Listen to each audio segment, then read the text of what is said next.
It's the start of a new opportunity from a championship standpoint. It's the biggest race of the season, and it's a chance to win one of the most desired timepieces in the world, the Rolex Daytona.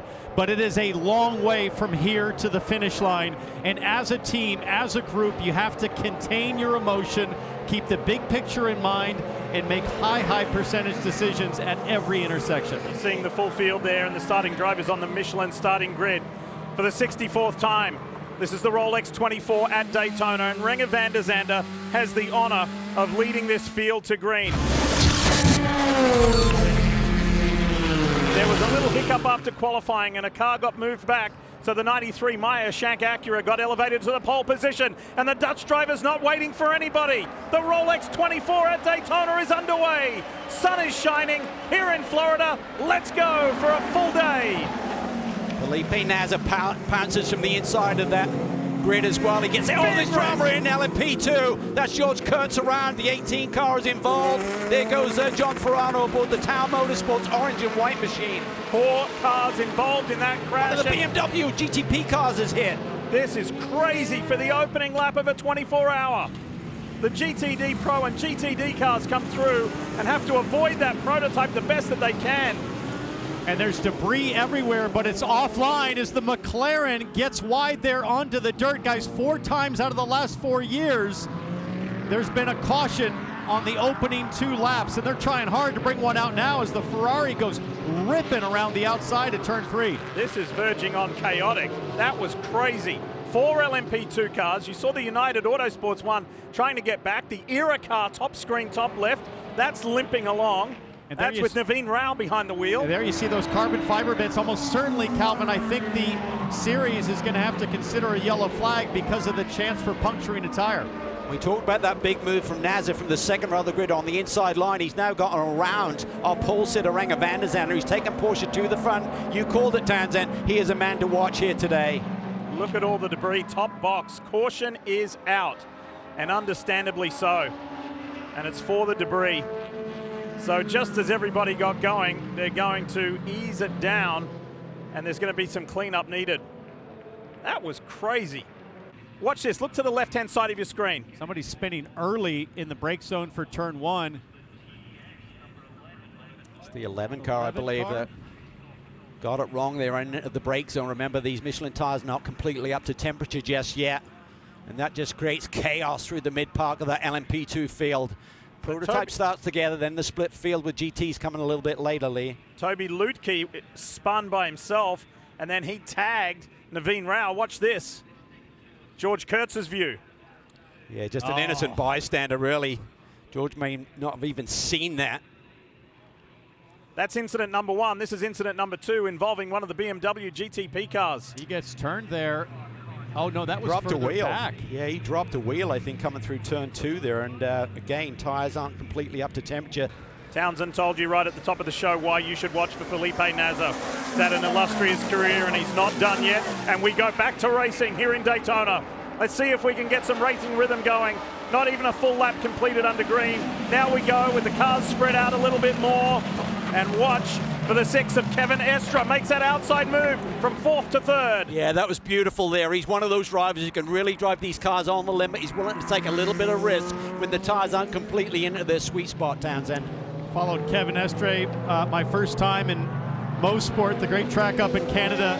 I was mesmerized from behind at his car control. He displayed it right there. Tires are still going to be a little bit cold, still down on pressure, but he is pressuring the 93 of Renger van der Zande very hard right now, wanting to make this a Porsche Penske 1-2 early running at Daytona. And you can see the LMP2 car there. George Kurtz. Factoring as lap traffic right now. Kurtz back out. I'm sure frustrated at the way things started, but there's lots of time for Kurtz and team to try to claw their way back. Oh, hold on, big crash. Big issue on the track. Diff, what has happened here in GTD? And that is such a shame because that is a brand new entrant to the Rolex 24 here at Daytona. Eric Zitzer behind the wheel of the 28, and that is the RS1 Porsche. What a shame, and that is huge damage. Let's take another look. Oh, it's exactly what happened. He's going to cross the grass here. This is going to be a big hit. Hang on. Oh. That is violent. Yeah, it's very rare that you lose control of the car that early in the corner, Tans, and typically it happens a little bit deep into the corner, trying to tuck it to the inside, didn't really slow it down enough with a lot of steering angle, loses the tail, and that's the end result. Now, GTD cars do have anti-lock braking system, but it won't prevent you totally from getting loose as you see it in real time. I think that's where the experience comes in. He's on that inside line. He just tried to give that car on the outside too much room. Consequently, he tried to lay too much speed over a very tight radius. The hardest thing to do as a driver, as he gets out luckily, but is walking gingerly with the AMR safety team, but good to see him up and out of the car. The hardest thing to do as a driver in that situation, Lee, as the car's rotating, is to release the brake pedal. You think something's bad's happening. The last thing I want to do is get off the brakes, but that's what you have to do to take the car off the nose and have a chance to keep it from spinning. You see him communicating with the safety team. I think he's pointing maybe to his lower back area as well. So they'll do a thorough job, as always, to evaluate him at the Infield Care Center. But that 28 Porsche GTD is done. So let's go back to racing. Green flag flies, and let's see who's got the speed. Louis Delatraz in that black and white Dex Imaging Cadillac is the fourth car you see in shot. There's some movement here. This is where Estra's good. Van der Zande has a little bobble. Look at this, Jack Aiken, who actually was the fastest qualifier here a couple of days ago, but had a technical infraction. He's made big moves from the back of the grid in that Whelen Engineering Cadillac. So in terms of momentum right now, I'm watching the number 6 of Kevin Estre because he has been magic on these restarts on the brakes. He's got a perfect draft working on Renger van der Zande right now, and the Acura up ahead. And watch this, he is closing quick. Great move, great draft. Inside, whoa, they almost touch, or maybe they did. It's like 2012 all over again with AJ and McNish. I don't think that was an accident. I think Kevin Estre was trying to send a message to Renger van der Zande like, don't you dare put a fade on me. I'm going to move you right back over. As they pit, Matt Yoakum's there. And no changes on the over-the-wall guys for the 7 of Felipe Nasser. One change on the car right ahead, the 6, as Angus Connell has been promoted to the crew chief. So now Rick Schwinger moves to the front changer, and you can see them moving Nasser's car around. They're just going to go with VP Racing Fuel, going to double stint those tires, trying to get the exit out. A good aim for Nasser. Just loading it full of replenishing of the fuel and the energy, but you can just see the heat coming off the brakes and the tires. But the crew members taking a look at those new Michelin Sport Endurance tires. A great new look on there. Looks a little bit like a reptile, but it helps the driver with those tires come in much quicker. As we show you the replay for the pass for the lead. And I think there's been some radio communication within the team for Nasser to maybe let Kevin go so he can get a little bit of a feel maybe for having clean air on the front end of his Porsche. You're always trying to dial these cars in, Townsend, and by running in traffic, you sometimes don't get a true feel for what the race car will give you. Speed over the radius, if you tighten up the corner, you got to be careful of how you jump back on the power. Boy, this Ford Mustang diff has really come on strong, as has the McLaren with McDonald behind the wheel. Two different classes here going at it as the 57 Russell Ward car takes the McLaren. So I think Corvette with Sims is going to be under some pressure here over the next couple laps. Battle rages though in GTD Pro. Yeah, that was really wide there by Vavish there coming through turn 1. Really want to get the tires out there in the marbles. You can get a lot of pickup and then suddenly you don't have any grip in the next corner, but he is working over this number 3 Corvette. Katzberg lead is now built up to about 2 seconds. You see him just up ahead as he goes down towards the kink on the infield, but Vavish is really working over Sims here, but Sims seems pretty stoic here. I think they're just kind of in cruise mode here, just knocking out some lap time, trying to save a bit of energy, but he doesn't want to give up that track position and get in the wake of that big Mustang. Okay, we need to tell you more about the recent Competizione Ferrari. There it is there, it's on the flatbed. What a shame. You're talking about one of the most legendary teams in all of American sports car endurance racing. Giuseppe Risi's organization. Have a look at this. Through the grass. What a wild ride for Daniel Serra. Got to think he was side by side with somebody through the turn 2 kink and lost that battle. There's the contact. So it hits the Triassi Ferrari. But that was just rejoining in turn 3, so yes. He went for a monster ride. You saw one of the Rolex signs there displaced with the sandbags out. And we'll have a Cadillac and an Acura right behind as they come back to green. Look at this acceleration. This is awesome. The raw power of these GTP, the premier class prototypes, back at it. Look at that number 60. Woo! That's AJ Allmendinger. Little lock up there. Acura. The Dinger is back at the Rolex 24, and he's ready to play. He's up on the wheel early. Julian Andlauer there aboard the number 7 car out front. Ricky Taylor getting some heat from behind immediately from Alex Palou. Both the Maya Shank Acuras are on the move. That was big. Alex, what a talent he is. Just take him no time to adapt to a different race car.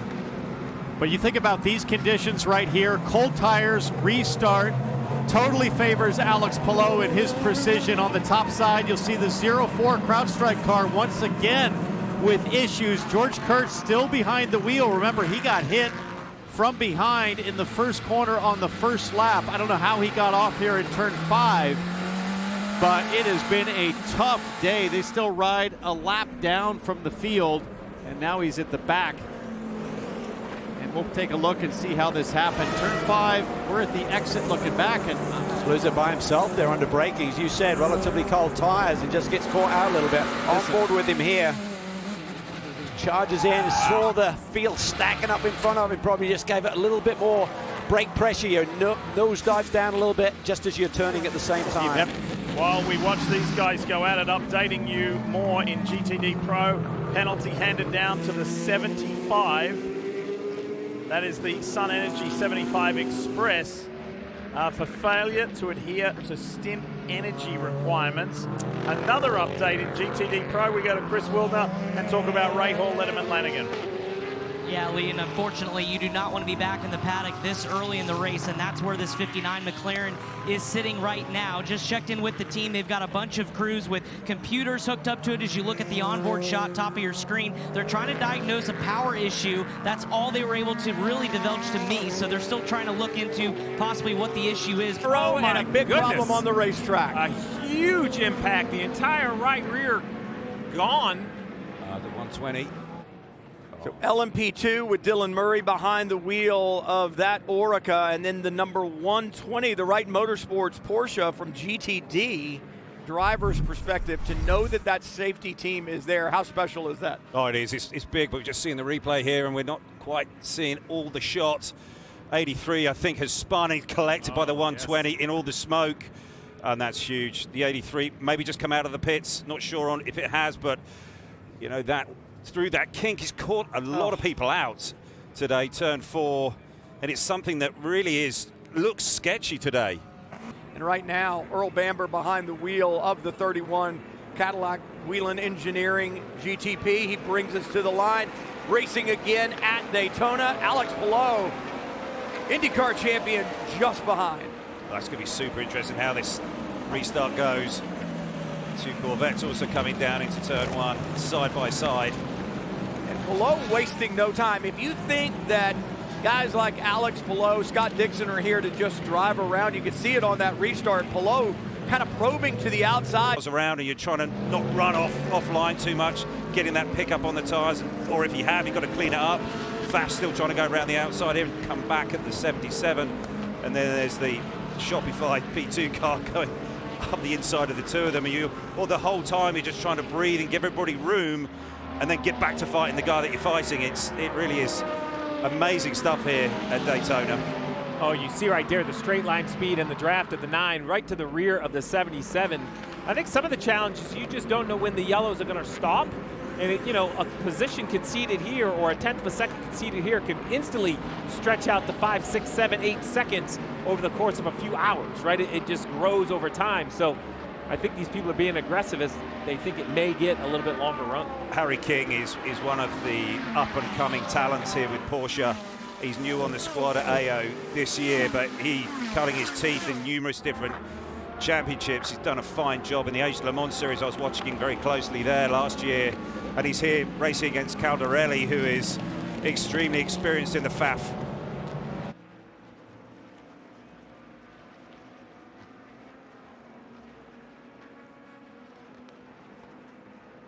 Problem for the Valkyrie in turn 6.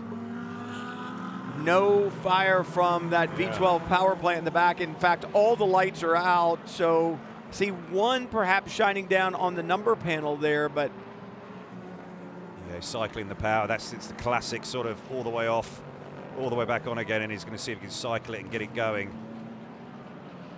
I think there's a new procedure that they have to go through now with the GTP cars. I'm not sure he's able to do it while he's out there. I believe you have to take it back to the box to get it fully cycled. But yeah, headlights back on, but we'll see if power to the lights turns into power to the car itself. And to your point, the GTP is very complicated because it can move both with electric and internal combustion. But this is the only car in GTP that does not have a hybrid system. Yeah, good point. The V12, isn't it? I think this is that ebb and flow of endurance racing as a problem here for the 81 Dragon Speed entry. That is the Corvette, new to this team this year. Oh, here we go. Look around, let's see. Let's see. Oh, yeah. There we go, and there's your tires. There you go, yeah. Yeah. CSI investigation was correct before we had the replay. You know you've seen a lot of wrecks. You're like, that looks like it hit the tires, and this spun around. Now, luckily, he's under power again. We'll see if he can return to the pits. At the World Center of Racing, here we go, back to racing. Timon van der Helm leads the way. Really nice job there, weaving around, cleaning those tires off, and got the jump there on Lauren Heinrich. And as you said, this car does have less energy on board, less fuel on board. These cars are very weight sensitive. You'd imagine all the cars right behind them have slightly better tires right now if they elected to take on fresh Michelins. We're at that point in the race where teams can elect to run that soft tire between 5 p.m. and 10 a.m. tomorrow morning. We don't have that data, but if you get a close-up shot, the mediums are the yellow-banded Michelins, and the softs are the whites. Look at that scramble behind. There was some hip checking and pushing going on between Colton Herter and Nick Yellerly, and scrambling behind. Speaking of hip check, did you see Connor Zillage stick it to Scott Dixon on the outside of turn 2? Dixon running out of road there. Zillage, the 19-year-old, absolutely undeterred by a 6-time IndyCar champion and one of the most experienced drivers in this Daytona field. Mind you got to be careful. Let's remember race control. They don't like it if you get a little ugly on these exits of these corners. Connor, this is not NASCAR. Yeah, it's owned by NASCAR, but this ain't NASCAR. That's right. Look at this. The Meyer Shank Acuras side by side. Oh, someone's a big run right behind them there.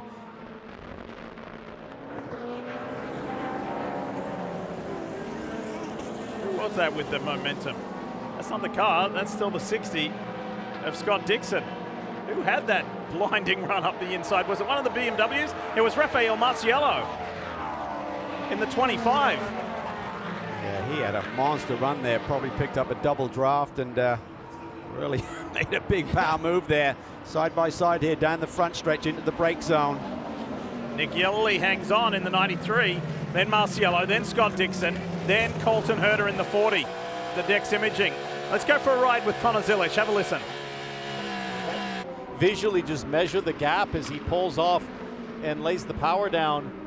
It doesn't seem to be able to give up much, but this is going to be a chance right here. The 7's going to have a run. Oh, watch out, the 93. Massive run by Nick Yellerly. Oh, wow. How bad does he want the lead right now? We heard him coasting earlier. He's going to get help if the 93 drops down, NASCAR style. Sure is. Going to give him a little bit of an air push. Okay, 25 spec Porsche versus 26. Who's got less hero drag here down the front stretch? Heinrich's got the advantage, though, to the inside. Van der Helm very wisely knows that. Gives him the corner. That was pretty wild. It sure was. And just 2.5 minutes until that 6-hour mark. Points paid for Michelin Endurance Cup. Yellerly trying to work on Timon van der Helm. And look, here comes the fog again. So we're going to bookend the day. Wow. This is what we woke up to. You couldn't see the inside of the speedway. It was thick. And here it comes, rolling in again at almost 8:30 p.m. Eastern, 8:30 local. So you got to wonder, I was just going to say, what does that do for the field diff? Exactly this. You see those spotters that sit above the building that we're in right now, it starts to create a problem. For them. Absolutely. Well, for the drivers too. Yeah. Yeah, the spotters are going to get cold and damp. But for the drivers, I mean, look, for the last 6.5 hours, the drivers have been counting on air traffic control up there. Marty, you're out in the elements right now on the pit box. If you look up at the top of the suites right now, can you see the spotters? Yeah, we can't. Chris, what's it feel like on pit lane for you? Well, the temperature's dropping, but honestly, the fog is starting to get even lower in the sky, Townsend. It's starting to creep down on pit lane, but also with the visibility issues, we've got brake issues on the Fab number 9. Mirko Bortolotti brought it home and said the brakes are gone. The team just completed front brake rotor changes. Also, the team saying they're adding a little bit different of a pad to the front brake pad. Down and away, but certainly some scary moments there for Fab as they try to get this car to the pit lane. Yeah, they've power cycled it a lot, and then it's gone behind the wall. It's going back to the garage. The whole time, full course caution on the racetrack. Understand the 73 has had a problem and lost a tire. I don't know if that is the tire carcass off the wheel or the wheel itself has come off. Missed those, but that really wasn't the problem, Ollie. It's the big bump over the curbing once he has passed this incident. He has to take some evasive action. Yeah, I think we could just stop and just listen. Another big bang here, just to go to the curb. Yeah, neither of those impacts are particularly nice. You can feel them actually coming back through the chassis. They're the sort of impacts that I've felt before, and I know that I've done damage to the floor. So that, for the 93 car, is the guys would have registered it, and a lot of these cars now have sensors on all the push rods and all on the suspension, trying to sort of pick up those big movements. And so yeah, I think we're going to see something else here as the 93 just lit up that right front coming into the International Horseshoe. Does well to keep it on the racetrack. Coming into 5, sorry. Yeah, snagged the right front. And he's all the way around the outside, does a nice job. Nice save. Yeah, I bet he was just trying to clean the tyres up still after he's had that off-track run, and he's got stuff on the fronts, and he's trying to just get everything just tuned up again and back in the window. And you can really tell that fog's starting to come in. Of course, Locos is the Triati, yeah, 023 Ferrari 296. Sounds like he's got some possible. He's losing a tire. There's a lot to damage in the back when it's down on the ground. Yeah. Gets the axles all out of alignment from where they should be, and could be a big problem. That's guys going to work. They're just going to be checking out there inside that left wheel arch, left rear, and yeah, they've got some damage there. They're going to have to start looking at, I think. It's a lap before going into turn 1.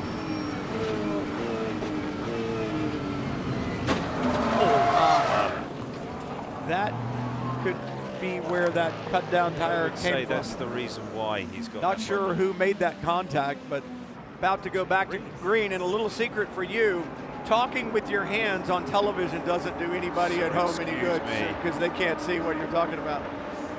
Down into turn 1, side by side. Good stuff. And yellows bring yellows, right? So you got to be careful. You see that one car, I believe that was the 93, slid up just a little high. Saw the dust off the right side, so way out there in the marbles. Dangerous place to be, especially on cold tires. Oh, it is. It is really tough, and this is tricky conditions now, trying to get going again. Got the 2 Acuras there squabbling a little bit in 4th and 5th, but it looks like Van Thor's trying to take off. It would appear it could be a lot worse. So the wheel lost contact with the car at the International Horseshoe. Now that is just out the pit. So Kakaota's did an amazing job to limp that car all the way back with only 3 wheels on the wagon. Yeah, it's already brushing the inside of the left front wheel arch as he turns in.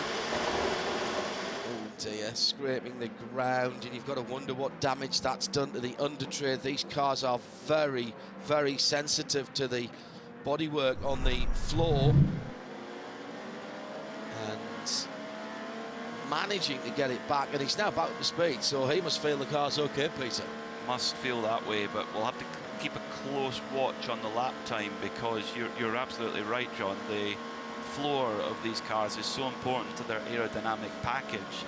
It is a bit eerie, yes, you're right. It's atmospheric, let's go with that at the moment. Full course yellow is out.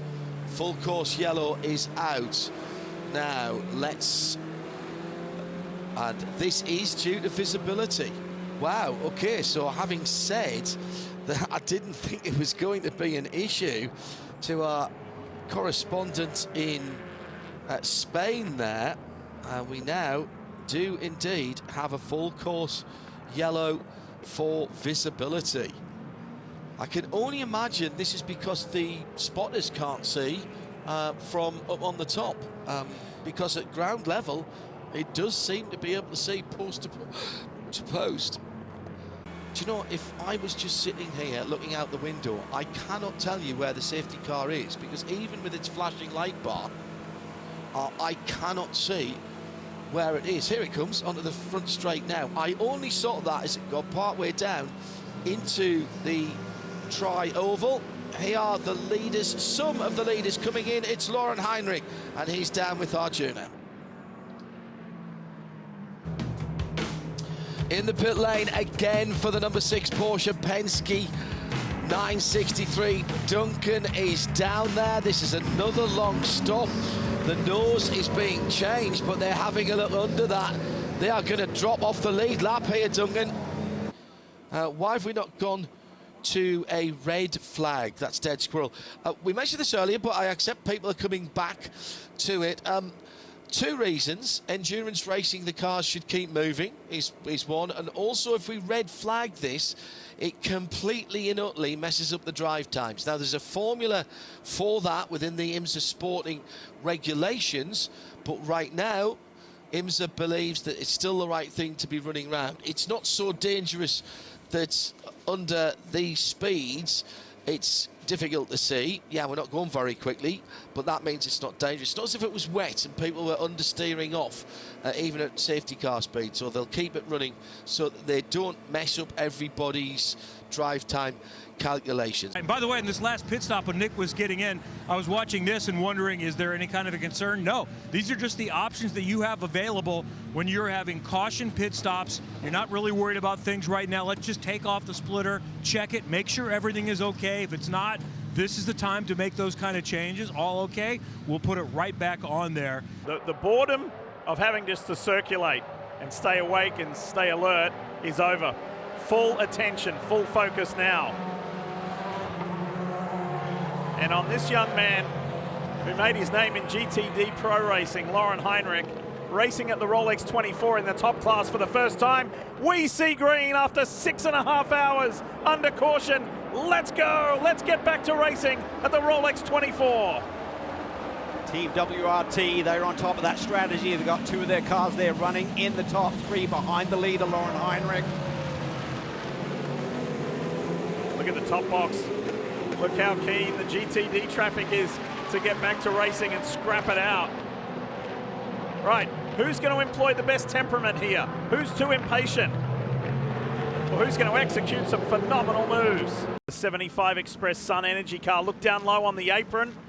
Watch this, sparks flying. Oh, that could have been ugly. That was close with the man-type Porsche. See if he forces the issue and gets to the inside. Yes, he does. So that's done at about 175 miles an hour aboard one of these GTD Pro machines. It's a good reminder that even the tri-oval here at Daytona has so much banking, that transition to the apron is real, can really upset a car. You know, Penske Porsche cam and the Pratt Miller Chevrolet cam, and look at this dicey move right here. Woo! For the lead. Oh, Bourdais almost clipped the back of Nick Cassidy as he swept across there in that bright yellow and green machine. Cassidy turned right across that GTD car like he had space. I don't know if he knew Bourdais was underneath him a lane back. That penalty, and that opened it up. Watch this again. The Paul Miller BMW, the meat in the sandwich, and here comes Cassidy. Wow, that was quite the statement there by Nick. Sebastian Bourdais doesn't like to relinquish positions too easily, but he had to back out of that one. And problems for the number 3, Antonio Garcia behind the wheel. Right rear suspension damage, straight behind the wall, right back to the garage to effect repairs. What happens to Garcia? It's just unhooked as he comes into turn 6. That right rear's just come unplugged. I don't know what the deal is there, but it's, yeah, that's huge for the 3 car. And Antonio's going to kind of know. Watching on board the 59 McLaren here, that is Garcia there up ahead. And at first sight, I assumed, like all of us would, oh, there must have been contact, something must have hit. And when I saw a replay coming for turn 6, I said he must have gotten the right rear into that outside wall, but none of that happened. Just looks like some kind of a comprehensive failure, and you can see Garcia with his eyes closed, shaking his head, and he's thinking, how in the world did this happen? Under full course caution for the problem, Logan Sargeant down in turn 1. Car stranded, could not get it refired, and I think it may be a battery issue. Here's what happens down in turn 1, 3 cars, including the 8, the orange and white car in the background. Yeah, just Logan just gets turned around there by contact on his left rear with the right front of the 8 tower car. Simpson on board that. And then I think Logan's got stranded out here. They've been having starter motor issues. I think he must have stalled the car as it was rolling backwards and wasn't able to get it fired again. They know that they'd had a pit stop issue earlier on, and maybe only about 20 minutes or so. Marty was telling us only maybe about 25 minutes ago they had an issue. And now Logan's going to have to get towed in the 18. But for the spotters up on top of the roof, they're trying to look down through this, and it makes it difficult. We're about to go back to green. BMW in front right now in GTP and overall. Marco Whitman behind the wheel of the number 25. Here we go. Big jump from Whitman there, and the BMW got off the point with authority. Looking back at the 2 Cadillacs, Taylor and Stevens. Wow, goodness me. Look at that move. The Porsche just switches its tire on so quick.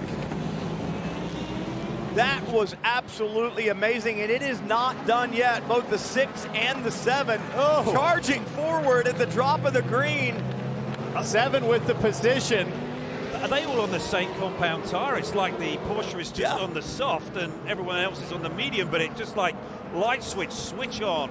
The performance was there immediate. You know, I was wondering on the last stint, Ollie, where is Felipe Nasr? Because he had fallen about 6 seconds behind Matt Campbell, who was driving at the time in the number 6. But now Nasr, with 4 hours to go, has his potential 3rd consecutive victory in sight, and he is going for it. You've got Nasr, I've got Astra. Is that what we're going to see here? We're going to have this battle between these 2 cars, the 6 and the 7. Let's find out. Yeah. Well, 4 hours and 18 minutes to go. You've got Nasr behind the wheel. Townsend, he's your guy. Maybe that close once again. Let's see what kind of exit they get. Jordan Taylor getting the power down in his Wex Cadillac with ease. Cadillac working on that Evo kit. Certainly trying to get the drag down on this Cadillac. And certainly that seems like it was paying dividends as they've come down here into the tri-oval, but he's right in the toe.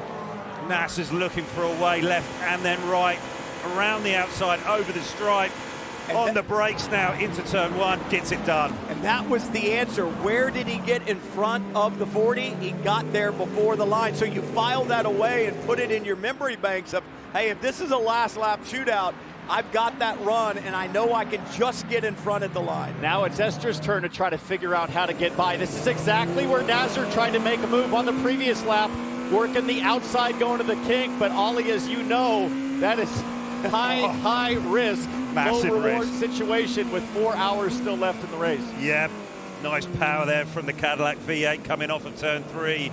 But it certainly seems it can lay that power down. It's just where does that Porsche have that little bit of extra pace? You can tell the 2 different techniques here at work. Esther's trying to square up every exit, kind of get the car straight early and get the drive off, but Jordan Taylor just doing a wonderful job to drive with really soft hands, open up the radius, and he knows he's got Cadillac power to help him on the straight. Nasr, meanwhile, totally stoked. He's got breathing room over his teammate now. Yeah, absolutely. Well, we're going to sort of see how this ebbs and flows, and I think Esther is just lining him up, joining it up here as he comes through the Le Mans chicane. Look at the run he's got. Jordan just got a little bit deep there, and he's going to be by the stripe here, I think, Estra. But it's exactly what we saw the last time. Taylor Good out of turn 6 back onto the super speedway over there in NASCAR 1 and 2, and actually pulls out a little bit down the middle of the straightaway. Just does not have the run off the Le Mans chicane. Both Porsches have gotten a better run each time, and it pays big dividends. It seems like the window that the Porsche can run in is just that little bit bigger. Jordan was there really having to almost pinch it off as he came through the Le Mans chicane, and he got a little bit deep, and it just couldn't flow the speed through and off. That's Scott Dixon behind the wheel of the 60. And then we've got the GTD Pro battle here. And Govan has just gone through the Le Mans chicane, missing a little bit of the racetrack there. Hess is coming back at him, and there is Tommy Milner just watching both of them. But it's impressive how this Manthey Grello car has come to the front. They are so sneaky in the way that they do this. Every single championship that I commentate and work on it around the world. Oh! Manthey, just crazy, 3 wide. How about Milner going to the outside and taking both of them? This looks straight out of the Daytona 500. Milner doing a great job working the banking and gets the lead. Just inside 20 hours of competition on the racetrack, and that is the battle for the lead in GTD Pro. Literally the proverbial blanket you could have thrown over him. Yeah, awesome from Tommy Milner there into turn 1. What does that do for you? You still have 4 hours to go, but you just made that pass. Are you going to kind of like click that off in the book and go, all right, I've got a good car, kind of energizes me, and I know what I can do with it? It was a pretty serious flex, I feel, there from Tommy. You know, that's the performance, that's what we can do as we're coming down and over the stripe. This straight line speed that they've got, and this is really its go time. Yeah, at the very same time, the program in GTD with Corvette also at the lead. IndyCar star Scotty Mack. Oh, the 64 looks like it's had an incident here. I'm not sure whether this is a caution we're now going to go to. We're trying to pick where this is on track. In the track map. Mike Rockenfeller behind the wheel right now of the 64, and looks like power plant on that Ford Mustang has given up long streak of fluid, I believe, out the back of it, and they're going to have to go and get that. And the question is, how much fluid is down in the Le Mans chicane? Yeah. Kind of gave up the ghost. I'm going to guess right at the end of the straightaway about the braking. That's typically where it happens, usually right? Where it happens. There's a lot of oil on the back of that Mustang. And there's that trail as well. Intensity is just only going to increase from now to the checkered flag. And I'm really looking forward to it. It's going to be great. We're just coming back to the green now. And it's going to be, the pressure's going to be on Andlau to bring it to the green. But I think you're going to be watching this number 6 of Van Thor as he works his way through the GTP field. Responsibility moves away from the pit box, and it moves into the cockpit of all of these machines as the drivers. It's now go time. 2 hours and 15 minutes left to go, and Julian Andlauer aboard the number 7, looking for 3 in a row for Porsche Penske Motorsports, leads the field through turns 1, 2, and 3. It'll be interesting to see what race control says. They'll take a look at that. They always do of every incident, but Bo Barfield was very adamant about racing room and cars remaining side by side through the corner. But my point with all of that is that you are the loser if you're the driver in that spot. That hurts your race. A penalty for the guy that you're racing, okay, hurts him, but the damage is already done to you. Absolutely. You've got to be smart in these last 2 hours. You can't be just giving stuff up like that. Take a look at it again. Down in the West Horseshoe, look for the bright yellow Corvette. Yeah, he's been pushed wide there by the Ferrari, and he gets out on that grass, and then he's looking to rejoin. But, I mean, the pack is so tightly, all tight together, that you've lost so many spots at that point. At this point, you've got to give it up. You've got to breathe it here because the Ferrari's only going to one spot. And yeah, Verone's going to be on the radio saying he needs to give me the room, but you put your car at risk. You are there. That is a low percentage move, in my opinion. I think your point is well made. It doesn't matter whether James Collado aboard that 033 gets called for not leaving racing room. Oh, problem. That's the number 10. That's venting a lot right there. Where is the smoke coming from? It's in the engine compartment. Yeah. It was coming from the vent just behind the cockpit at first, and now we've got some fire. I'm going to assume that is probably oil on the hot exhaust that needs to get is beginning to light off. Get it up.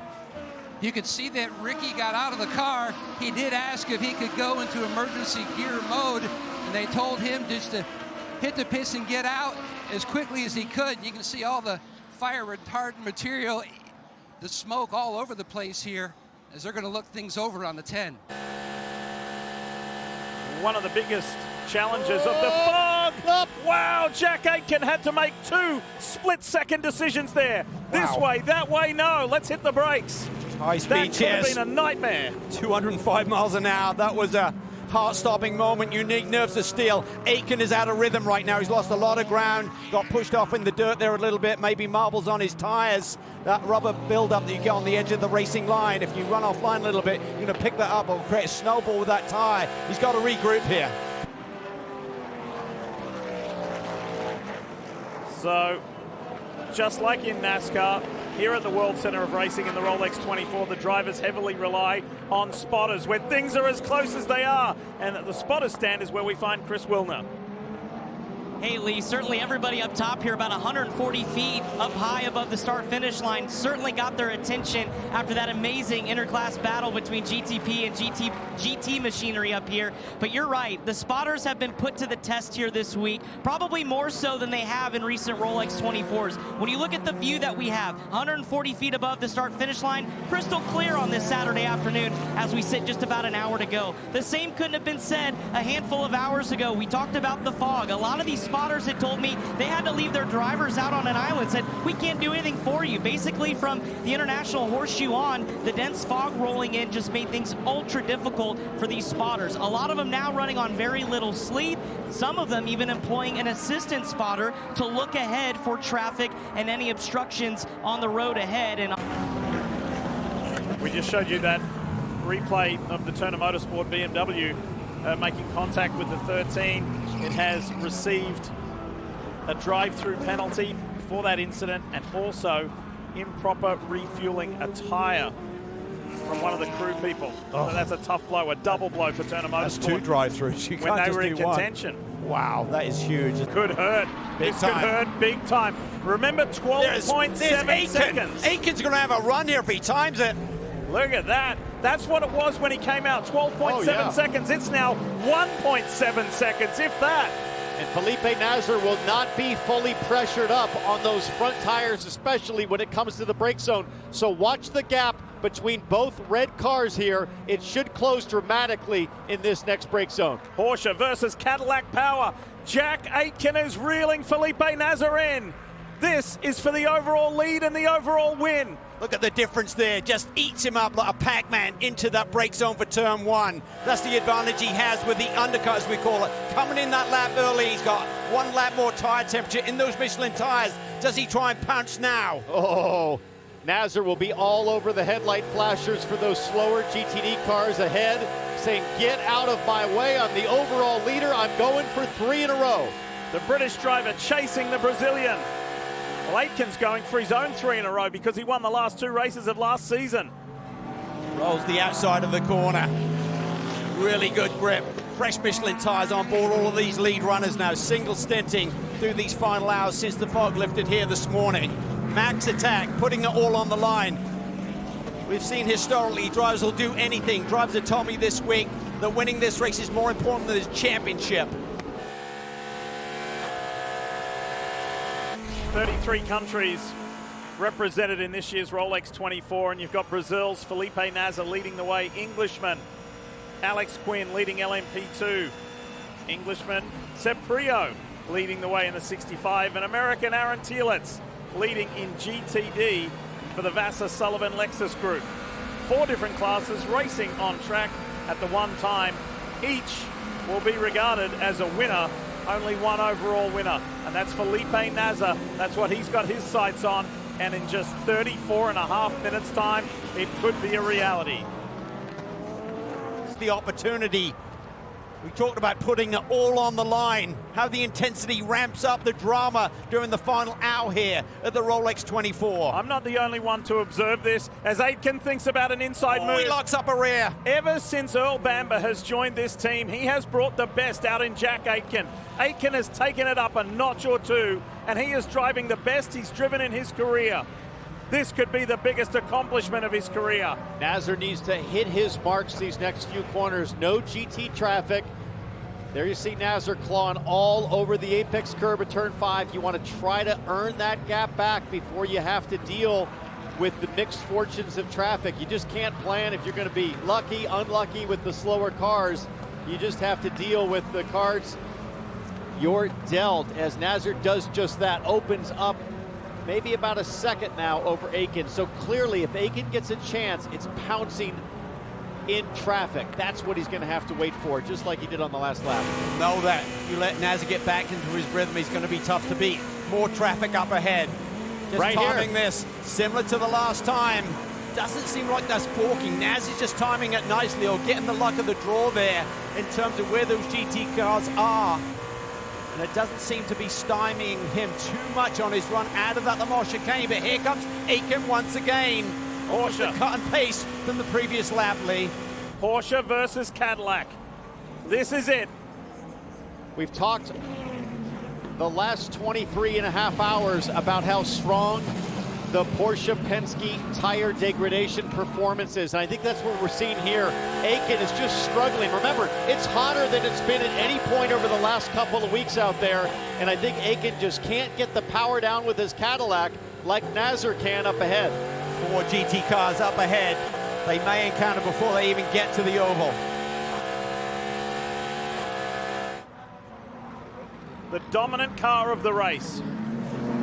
Is it going to lead the majority of the laps and be denied at the end? You're talking more than half the laps in this race have been led by the 7. More than 3/4 of the laps of this race have been led by Porsche Penske Motorsport. Pick up the draft. Will he have enough to send it? 200 miles an hour. 200 miles an hour at the World Center of Racing. Here comes Jack Aiken to the inside, and Nazar blocks him. That was close. Did he block a gentle squeeze? I don't know. I think that was legit. I think he was not reacting. I think that was proactive, just really shallowing that attack angle to that corner in that brake zone. Right on the line now. The stewards will be looking at it. Aiken slides wide, loses the front end into the international horseshoe. They are pushing 100% now, using every last percentage of slip in the Michelin tires that's available. I saw Nazar lock up a right front in turn 3.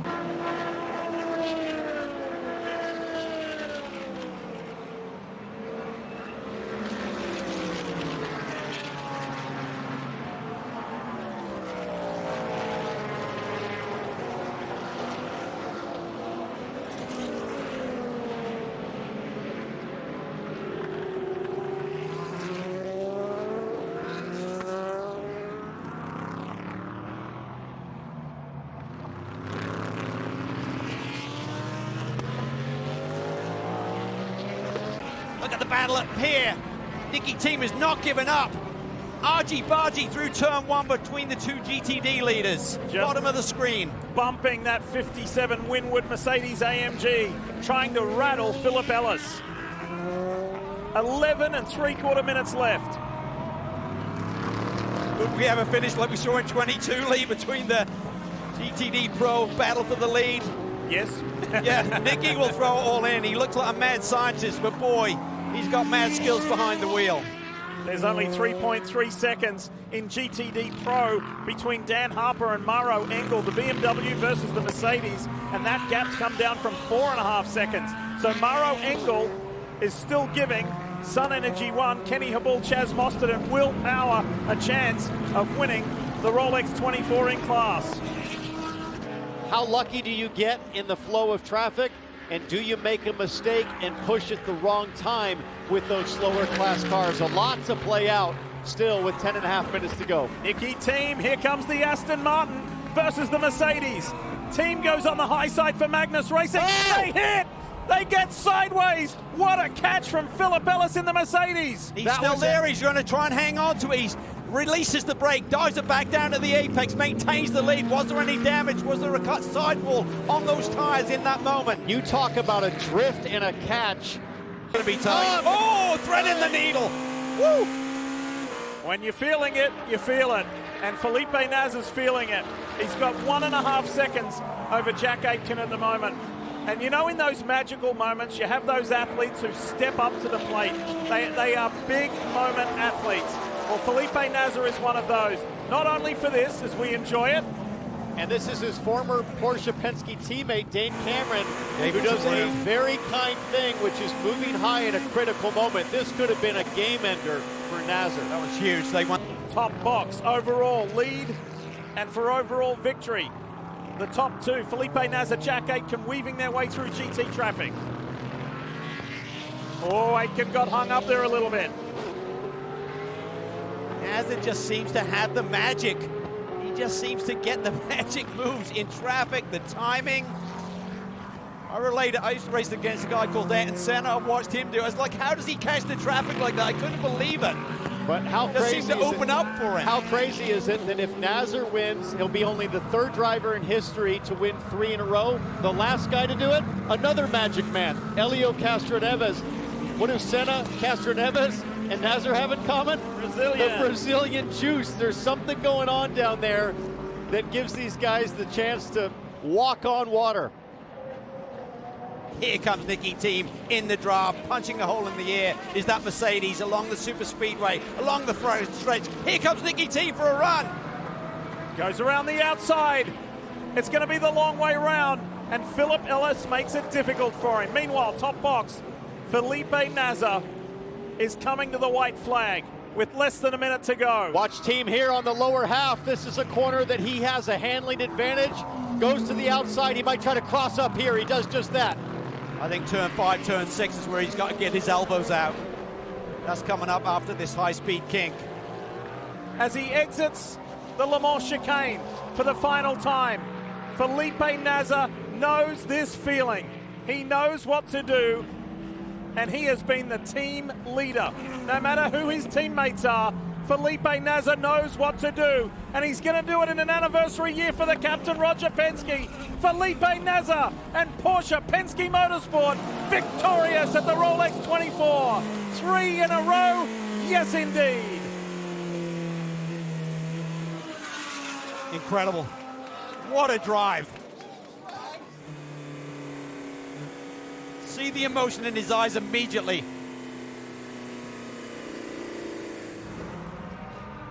Only the third driver to do it, and only the third team to do it for 3 in a row. Here comes Paul Miller Racing's BMW to hold the margin over Mauro Engel, and Paul Miller Racing's team and Dan Harper at the wheel. They've done it again.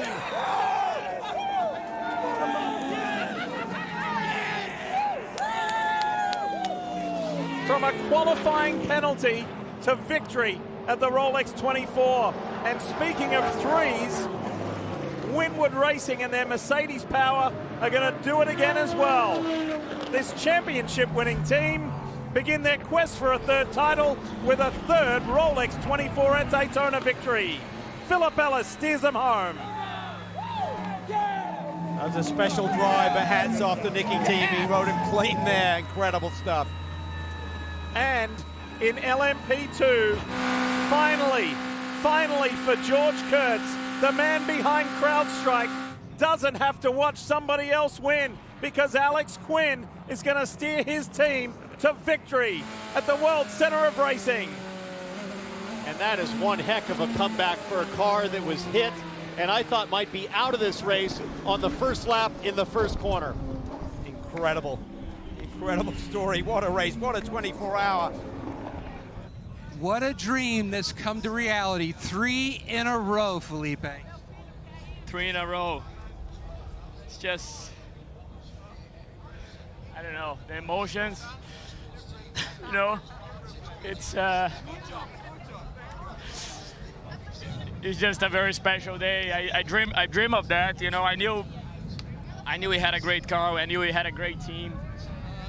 But man, it didn't need to be that way, right? Those last few laps.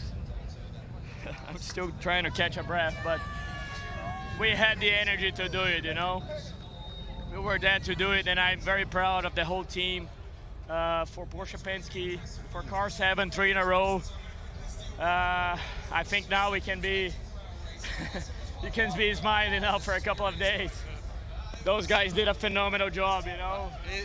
First race for us together, man. I mean, how do you beat that? Incredible.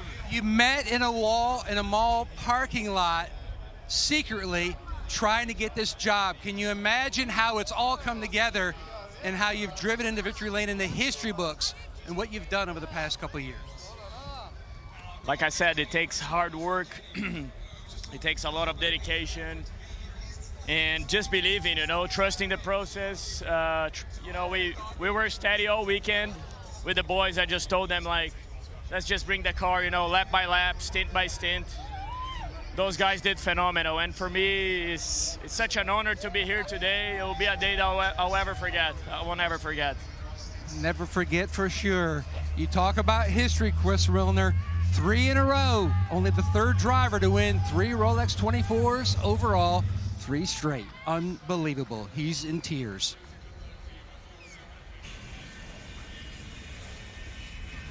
Hey guys, in the LMP2 paddock right now with the winners of the race.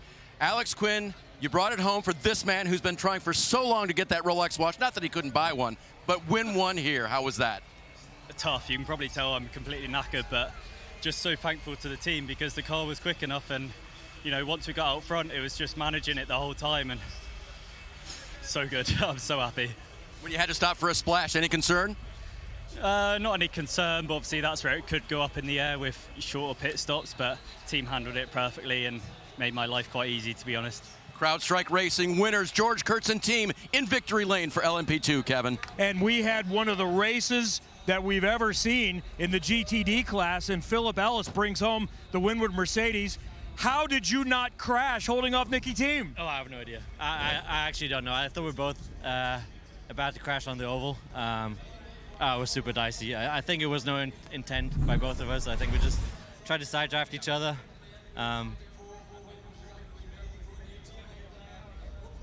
Yeah. Look, I just tried to get up on his corner, tried to stop the run. Misjudged just a little bit, unfortunately. I'm glad we both kept it on track.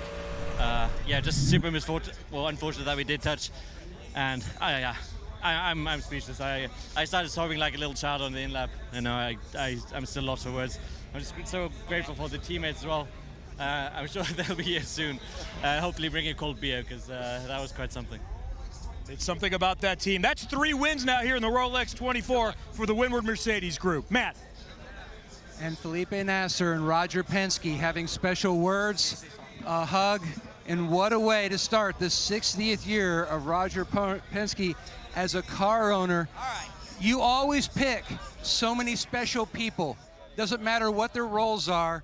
What was special about him that you locked in? Well, I think I talked to him about this program back, and I remember kind of undercover, we walked over to Cindric's shop, and he showed up in a blue suit. I said, this is my kind of guy, but the driving he's done for us, and at the end there, probably was one of the best drives I've seen. And, for our 60th, big deal here for Daytona, I think 75th, and certainly to have 3 wins here is certainly special. It starts out the year the right way, and thank NBC. Congratulations on you, Roger Penske, winning 3 straight, as well as the whole Team Penske group here from Porsche Penske. Chris? Well, Matt, it's been 6 years since Paul Miller Racing got it done. Couple of first-time winners. Dan, how did you do it, and how does it feel to finally get a Rolex? Oh, amazing. Second attempt. We had the possibility to do it last year, but unfortunate circumstances took both of the cars out of the running. So we decided to combine the 4 best, and we've done it this year. So absolutely amazing. Congratulations. Paul Miller Racing in a BMW gets it done in GTD Pro. Congratulations indeed.